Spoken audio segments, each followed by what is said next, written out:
জেঠামশাই, ও জেঠামশাই, এই যে এইদিকে। নিমন্ত্রণ খেতে এসেছিলেন? বাড়ি যাচ্ছেন বুঝি? ও হ্যাঁ, না কাজ ছিল। তা তুমি ভালো আছো তো? ভালো আর কোথায় আছি, আজ এখানে একটু ফলমূল প্রসাদ পেলাম, তাই পেটে কিছু পড়লো। অর্ধেক দিন তো এক বেলা জল ঢালা ভাত আর এক বেলা উপোস। লোকের বাড়ি কাজ করে মা আর কটা টাকাই বা পাই বলুন? বাড়িতে আরো দুটো ভাই বোন, তার উপর খোকাকে নিয়ে আমি। আহ বুঝলাম বুঝলাম, এসো আমাদের বাড়িতে কোনো একদিন, চাল ডাল নিয়ে যেও, বুঝলে? যাবো জেঠামশাই, রাগ করবেন না তো? না না, রাগ করবো কেন, তুমি এসো কেমন। আচ্ছা, নিশ্চয়ই যাবো। জেঠামশাই, ও জেঠামশাই, বাড়িতে আছেন? কে? শারমিন মা? চুপ চুপ, তুই একটু দাঁড়া।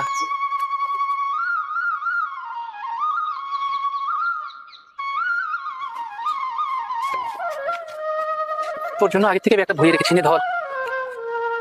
এতে কিছু চাল ডাল আছে, আর হ্যাঁ তোর জেঠিমার পুরাতন দুটো শাড়ি আছে, বেশ ভালো আছে, পরবি কেমন? এখন যা, তোর জেঠিমা দেখলে আবার রাগ করবে, পরে আসিস আবার। জেঠামশাই, আমার জন্য? আরে যা তো যা, পরে দেখা হবে।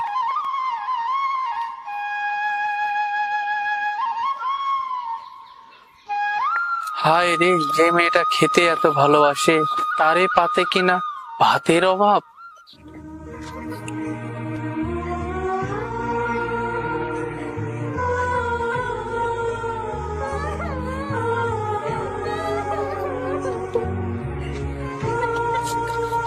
আরে এটা তো শারমিন মার গলার আওয়াজ, এর আবার কি হলো?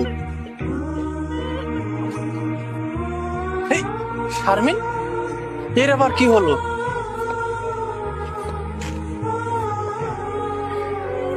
কি হলো শারমিন? কি মুশকিল, এভাবে কাঁদছো কেন?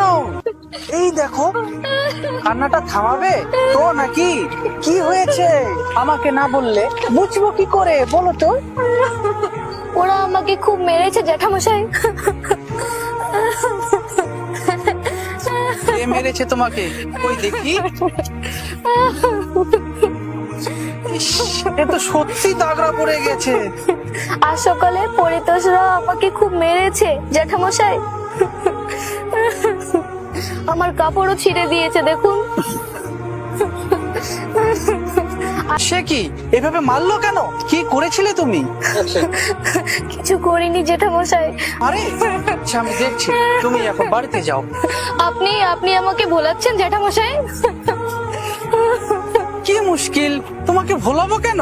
আমি সত্যিই খোঁজ নেব, এই তো এখনই বেরোচ্ছি।